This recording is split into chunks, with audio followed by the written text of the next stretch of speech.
We've already said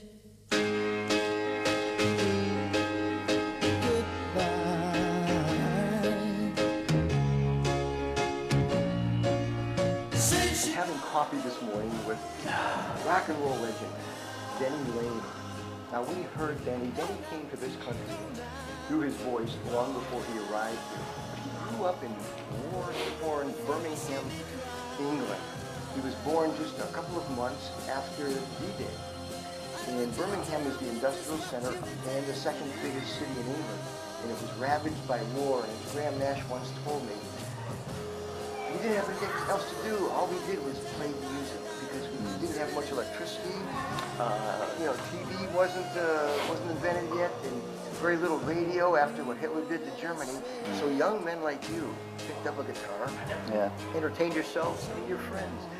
What was it like growing up in Birmingham back in the? Well, like you say, everybody was into music. Everybody had a piano. You know, and it was round the piano at weekends and that sort of thing. That was your entertainment? Sort of, yeah. We didn't have a television till I was about 14 years old. And again, you know, everybody was encouraged to go out and do their own thing, you see. I was the youngest of 5 kids, so the parents sort of went, do what you want to do. Were your parents musically inclined? Yeah, but like I said, my whole family was. My sister was a dancer, they were into music. I learned a lot of music through them, through their influences, the old stuff. And I had a lot of different styles that I was interested in and liked, you know, from jazz to Mario Lanza to, you know, Frankie Laine and all that sort of thing. So I kind of was encouraged to get into music. And at school, right away, from 12 years old, I was on stage doing things, pantomime, you know, and then solo stuff, and then into a band at school and that kind of thing. And then I had a job for about 9 months, actually trainee buyer in a huge store as a musical sort of, well, you know, it was pianos, and I introduced guitars into it wasn't Harrods, but it was a Harrods store. Oh, Harrods. It was a Birmingham version of it, okay. Rackham's. And I was a trainee buyer for musical instruments, but it wasn't for me, you know. So I kind of left, went professional, and then that was that. And then the band I had, although we were quite big in Birmingham, they didn't want to move to London. So I kind of left, joined the Moody's, or we got together, so that we could travel more. So that's how it all came back. So with the Moody's, we hear you on Go Now. Yeah. Well, that came about as a result of, we were a sort of a blues band. We were called the Moody Blues for a reason. The M&B came from, M&B 5 originally was a brewery called Mitchells and Butlers. And we were kind of going to be sponsored by them. So we called ourselves the M&B 5, which developed into the Moody Blues. Mike Pinder, you know, thought of that name. And then we started to bring in songs from America.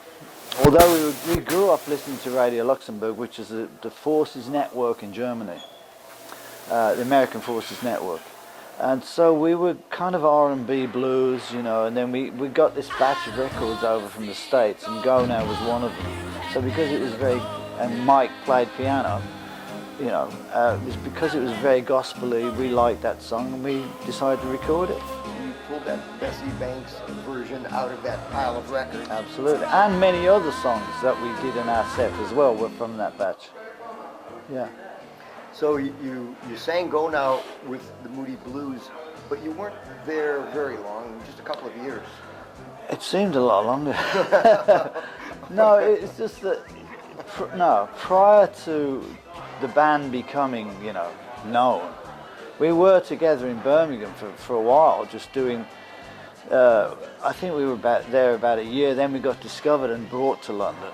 And then we were at the Marquee Club, which was the place all the blues acts were, you know, everybody started there, the Yardbirds, you know, the Who even later.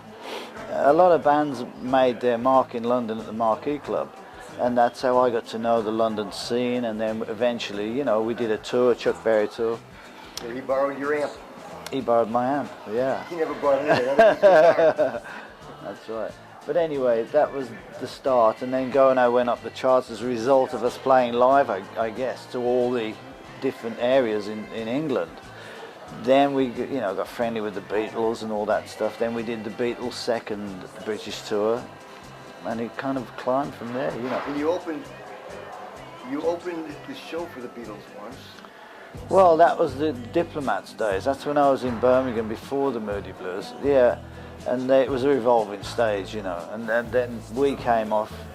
All the leads got pulled out accidentally. John didn't like that. And they came on without any microphones because somebody forgot to take the plugs out on the way around.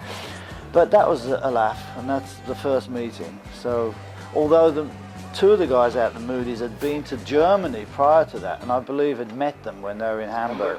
Yeah. So that's kind of the way that came about. So they kind of knew them a little bit.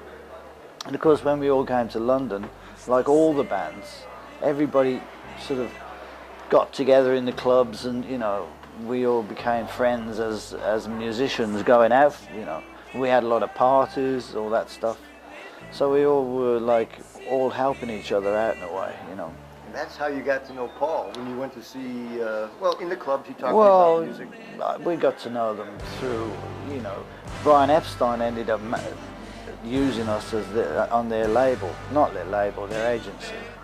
I went to see quite a few people with Paul and Brian John. Had a club there. That was no club, that was a theatre, that was a Savile Theatre, and that was a Jimi Hendrix night that I did with the string band. That was another band I had, and then that went down quite well, and I believe Paul and John might have been in the audience, but either way, I know Paul was there, and that's one of the reasons he called me up to get Wings together, because he saw that show and he saw that, I knew him anyway, and I think he thought, well, I'd be good for that to work with, because I already knew him, and that I was doing something a little bit more avant-garde, a little bit different, and that was the way it was. So.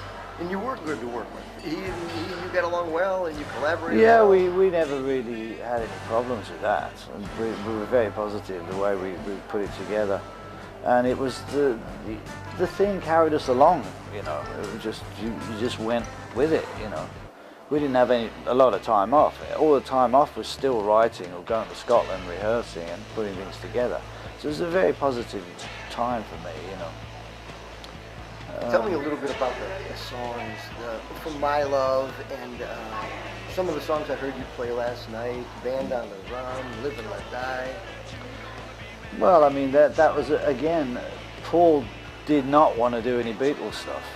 I didn't necessarily want to do a lot of the stuff I did with Moody's, of course. We wanted original stuff. Create something new. And he was the songwriter, really, initially, of course, And then he kind of brought me in eventually, and I co-wrote a couple of things with him. One was a big hit, which is the Mulligan Tire thing. That was later. But, it was basically, I had a few ideas, he had a few ideas. We put them together and it became a song, that kind of thing, It was a little bit like him and John. One of them would start a song, the other one would help him finish, and then vice versa. So it was a little bit like that collaboration. Again, it wasn't hard to do. We set times to do it. We'd say, okay, we're going to take a month, we'll go to Spain, we'll do this, and we'll get a hotel and we'll just write. Or we'll go to Scotland, and it was a pattern, but it was kind of fun and work. And it's pretty easy the way it all came 10 years, together. you enjoyed that. Sure. And now you're traveling around the country, Yeah. and you're playing clubs. You live over near Philadelphia. I live in Philadelphia, Las Vegas, and Northern California.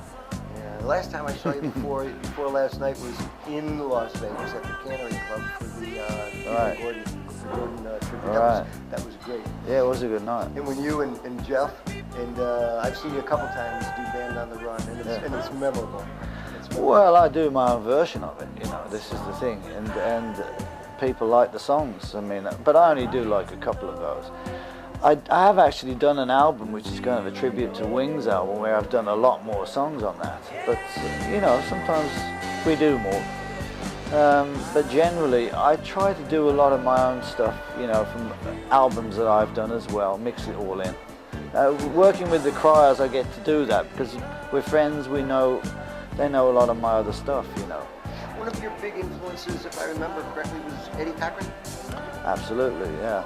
Any guitar playing, songwriting guy like Buddy Holly, Eddie Cochran, you know, all those people, Gene Vincent, Elvis, obviously, you know, the Crickets were originally the Crickets with, what's his name, the lead singer? Sonny Curtis. Yeah. I met all those guys and the Everly Brothers, and I've met them all. We had parties out in Nashville. We met so many great people. They're all coming to Cleveland next month for the Rock and Roll Hall of Fame induction ceremony. Oh, the really? Crickets are going to be inducted. Oh, fantastic. Just about, not even a mile east of here, is where Alan Freed held the first rock and roll concert, and the 60th anniversary of that will be in 11 days. All right. So rock and roll in Cleveland is about 60 years old. I'm a little bit older than that, but I wasn't there then. Oh, we all? Did you get to see Gene Vincent when he played May 3rd at the Wembley Boxing Club? No. When he was, just before Eddie was killed, you remember that? Yeah, no, I didn't see. What year was that? 1960, May 3rd, 1960. You're still just a young kid and Yeah, probably, probably not traveling. Probably doing a paper round. No, I'm paper kidding. round. Okay. No, I didn't see that show. But you know, I've known people in the business who worked those shows, like, you know, Peter Grant was his driver, from Led Zeppelin's manager. You know, all those people that came before our generation of players. Little Richard, you know. They all came to England, didn't they? And Jerry Lee and people like that. And that got you rocking? Well, yeah, of course, Bill Haley. Elvis never made it, but there you go. But we were influenced so much by that early rock and roll because it was kind of our music in a way too, you know. We had those kind of roots, you know. The Teddy Boys and all that stuff, you know. Graham Nash says we took your music, repackaged it, and gave it back to you. Yeah, yeah, and America thinks that, you know, they took it from us, which is... Yeah. It all comes from folk and, you know, anyway, really. Country, folk, you know. Songwriters, traveling minstrels, whatever you want to call it, you know. Well, I appreciate you taking time to sit and talk with me this morning. I know you're part of the band on the run, and you've got to get your band on the run, and you're getting ready to go. I am. Denny, good seeing you. I Nice appreciate to see it. you. I'll see you again soon. Absolutely.